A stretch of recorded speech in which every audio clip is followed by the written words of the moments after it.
Okay, picking up where we left off, here we're looking at different survivorship curves for population ecology. And I apologize for the bad writing. I didn't realize that I could use my tablet a different way, so hopefully my writing will be a little bit better this time.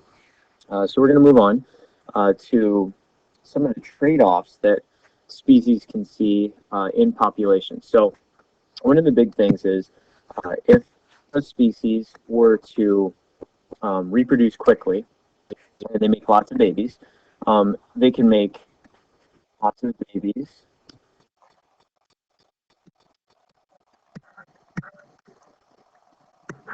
But the problem is, if they're making lots of babies, um, generally the care for those babies is pretty low.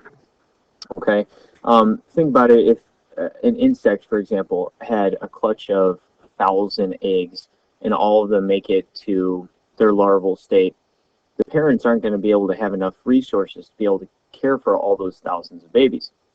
On the flip side, if you make only,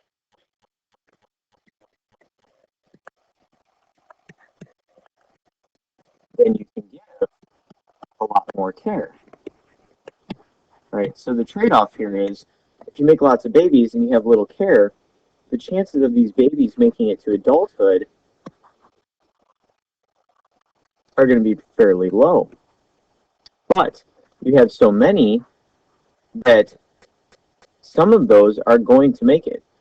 The downfall here is the chance of babies making it to adulthood here are much higher, but you're only having a couple.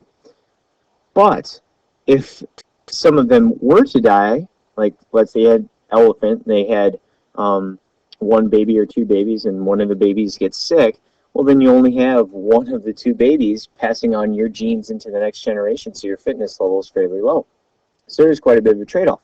Well, those are the two extremes. So what about an organism that maybe has 7 or 8 babies? Okay, so if you remember, we kind of talked about birds and specifically kestrels. If you have a clutch size of maybe 4 babies, it might take a substantial amount of resources in order to keep these babies alive.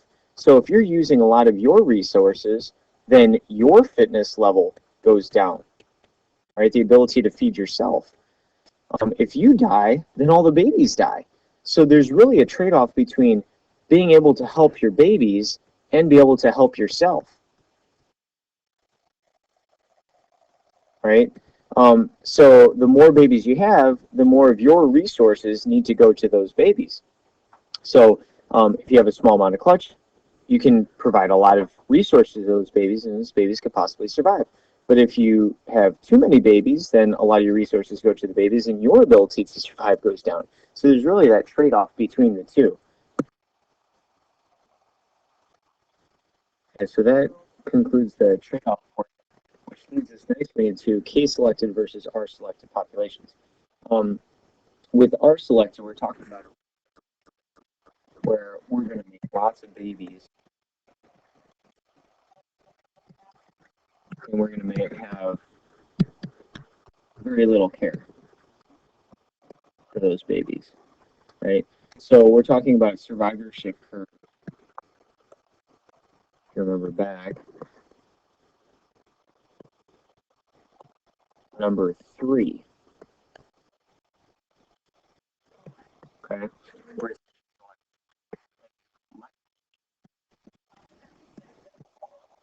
a higher amount for those babies. Right, so we're talking about survivorship curve number 1. These are two extremes, and there's going to be trade-offs, and there's going to be a balance between it. We're going to have some that are, then you might, regardless, these are the two major selective populations. K are organisms that are going to have fewer babies, like humans or elephants or any of the larger organisms on the planet are going to usually probably do a K-selected. And R-selected, you're going to see more possibly the smaller organisms on the planet, like insects or maybe a fish or something like that. Okay. Right, so density dependent and density independent growth factors and how this ties into carrying capacities of the population. Density dependent, we're talking about things that govern only large populations. And density independent is going to affect all populations. Right, so we're talking about changing the population size with these growth factors. So large population, things that affect only large populations.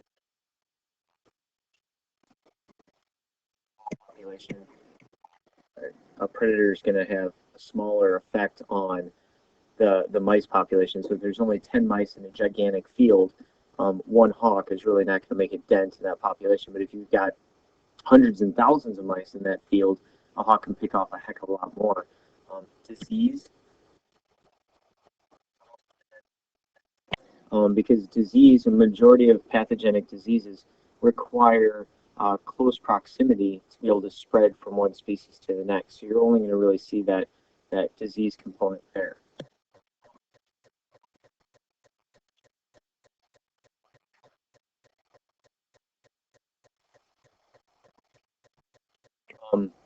And competition is only going to really govern those large populations. You're only going to get that close proximity with those large populations. But it's also a key part in evolution. You got to have that continual struggle for species to continue to change over time, right? We're talking about the full populations here.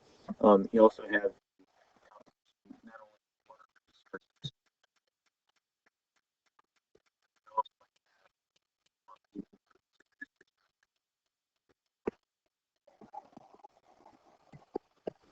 so that's all part of that density dependent stuff. Independent growth, density independent, it's going to affect all populations. So usually this is going to be something of a natural disaster, right? Regardless of how big your population is, natural disasters are going to affect you. If your population is only 10 mice versus hundreds of mice, if a tornado or a tsunami comes through, it's going to affect all of you. This also goes with any types of droughts or wildfires or anything like that. To continue on, we see graphs with this unit a heck of a lot, and in turn you see a graph that looks like this. Right, and this is showing how a majority of populations look. What you're seeing in this graph is an expansion that tends to be logistic, which means it grows, or I'm sorry, exponentially, which it grows pretty much with no bounds, and then it starts leveling off up here, and that's going to be more logistic growth. And when it hits that logistic growth, the line that it starts hovering around is called the carrying capacity. Carrying capacity is simply the maximum amount that an area can hold of that given species. So carrying capacity might be 500 deer in a forest near Wisconsin, but in a forest near Cook County in Illinois, since there's so much residential area, the carrying capacity might only be 50 because there's not as big of a territory. So carrying capacity can fluctuate with resources and availability, obviously. So all those things play into a part as to how a population is going to look as far as their maximum growth or their maximum numbers. And all that ties into these two things, density dependent and density independent. All right, invasive species, how does this play in? Well, invasive species is simply an organism that is coming in from a new area that wasn't originally in the spot that it's now located. So there's lots of ones in Illinois, like the Asian carp that is starting to move up the Mississippi River towards Lake Michigan. The round goby, which is in Lake Michigan and is moving towards the Mississippi. Purple loosestrife, starlings, right? There's tons of different types of invasive species I can go on and talk about. But the idea is that this species is now in a new area, right? And since it's in a new area, chances are the predator that is governing it normally is not brought with it. So there's no predator to keep it in check. Well, if there's no predator to keep that species in check, see with invasive species is more of that exponential growth. They start taking over resources. They might even outcompete native species, right?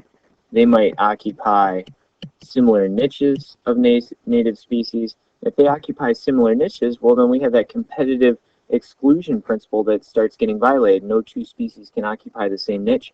And if that happens, then we have competition basically to the death. So a lot of times invasive species can really destroy ecosystems. This isn't just a problem in the United States or Illinois. Some of the native species of North America have been transplanted to Europe, and in turn, the red fox, which is a native here, is an invasive species over in England, or in Europe, I should say. So the invasive species concept is something that obviously has really started increasing as globalization has happened. We're starting to see snakes moving onto islands that they weren't on islands, and in turn they're destroying bird populations. When you start destroying bird populations, then you start affecting pollinators, right there, or I should say they are the pollinators, so they're going to affect pollination of different trees or different flowers, and in turn those species might not be able to fruit, and they might not be able to spread their species, so their numbers start decreasing, and the ants that rely on them start dying, and so the whole system starts really falling apart because of invasive species. If you want more or interesting ones, look on YouTube for videos on, in Australia, the cane toads, right? In Australia, they decided to bring it over to try to keep the cane beetle in check, and in turn, they didn't bring the predators, so the cane toads are kind of out of control in different regions of Australia. All right, community ecology. This is two or more species occupying an area, not the same niche, but occupying the same area. So in turn, they have relationships, so to speak, right? And we need to define what this word niche is, and we just talked about the competitive exclusion principle. Niche is simply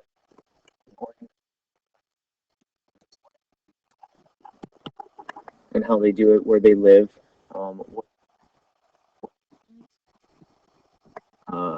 how they behave, and in turn, like we said, no two species can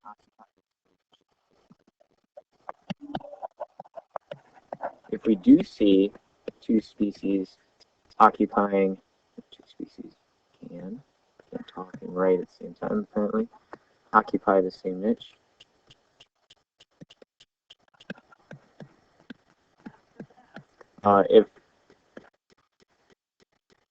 If they do occupy the same niche, then we end up having basically a competition to the death where one species is going to become extinct. With community ecology, we see a lot of the relationships between two species. We call that symbiotic relationships. There's multitude of different ones that you need to know for the test. For example, mutualism. Mutualism is a positive benefit where both species in the relationship benefit. Example might be a bee and a flower. A flower provides nectar, food for the bee, and then the flower gets pollination from the bee. So that's a bee mutualistic. You got commensalistic. And in commensalism, one benefits and the others unscathed or not hurt at all. Example would be something like a barnacle on a whale. The whale is constantly moving the barnacle through the substrate, basically, which is the food that it needs. So it's getting constant food source, but the whale is really not being hurt in that.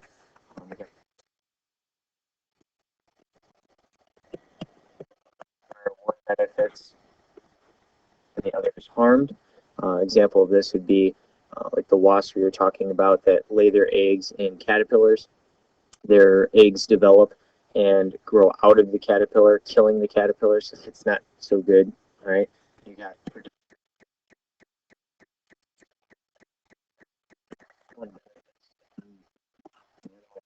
not so good, right? Then you've got competition.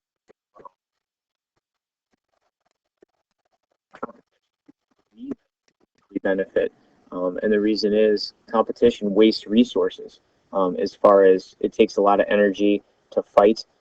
In turn, you get some species possibly, or some organisms possibly dying. The ones that do survive may have expended so much energy or may have gotten hurt in the conflict, and in turn they've decreased.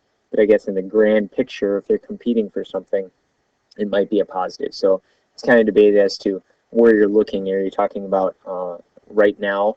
Because right now, during the competition, it might be negative, negative, but in the grand scheme of things, it might be a positive, negative. So just kind of keep that part. Predator-prey relationships and the adaptations that develop. Predator-predators are a constant struggle and fight with each other, an evolutionary arms race, so to speak, where jaws get bigger, armor gets thicker, faster predators, faster prey, more agility, toxins, all that stuff starts building up. So with that, you need to understand some different types of adaptations that start to develop both on the predator and prey side. One right here is the poison dart frog is showing you. It's called matic coloring, which is basically warning signals. We're seeing this right here with the coral snakes as well, where the coloration is giving a warning to whatever it is that's possibly going to eat it, that I am not something that you want to dabble with, right? You eat a poison dart frog, you're going to die. Another example would be camouflage. You can see this flounder species, I don't know if you can, but here's the outside of it, on its substrate that it's living on, and it matches pretty well, so it's able to hide from predators, but it also is able to be an ambush predator itself and be able to grab shrimp and other things that might walk by. With these two different types of ideas of coloration, we also have what are called mimics. Right, so there's two different types of mimics. One is considered a fake mimic, where a non-venomous mimics a venomous to try to get the benefit of this aposematic coloring. And if that's the case, that's Patagian mimicry. If the coloration is both of them mimicking each other, showing the same warning that if you dabble with us, we're going to sting you with our venom, like the yellow jacket and the cuckoo bee. Both of them, if you get stung, it's going to hurt a lot.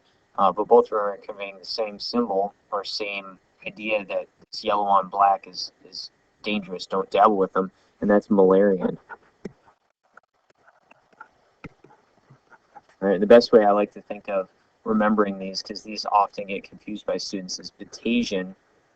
I like to think of as bogus, right? We've got a bogus species that's trying to mimic the very harmful one, right? So that's the way to, I guess, remember Patagian versus malarian. Biodiversity. Biodiversity is key for an entire ecosystem to thrive. So biodiversity talks about bio-life diversity differences. So we're talking about having a lot of different types of plants and animals in a community in order for its survival. And the keystone species is one that's in the whole food web, right? So if you have food web here, right? So maybe D gets eaten by A and B, A gets eaten by X, right? C also eats it. Z up here, right? So you got this food web.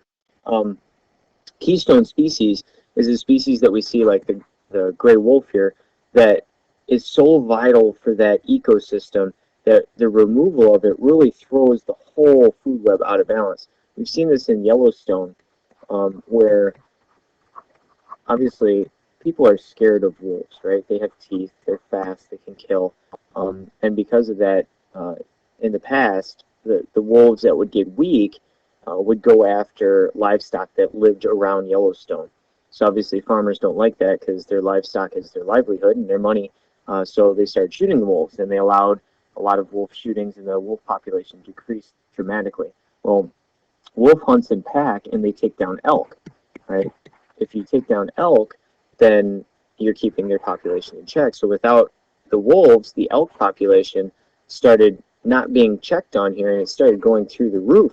Well, elk are herbivores, so they started eating all the flowers and plants in the area. So a lot of the flower population, flowers, I should say, diversity of flowers, started going down. And then we started realizing all this stuff interplayed, and scientists have started now reintroducing the gray wolf back in the Yellowstone. We're seeing the elk population start to go down, and flowers that we didn't think even exist in Yellowstone are starting to show up again. So keystone species is one that's vital for the entire ecosystem. Right? And then that leads to the final piece, which is succession. Succession is just the change of an ecosystem over time.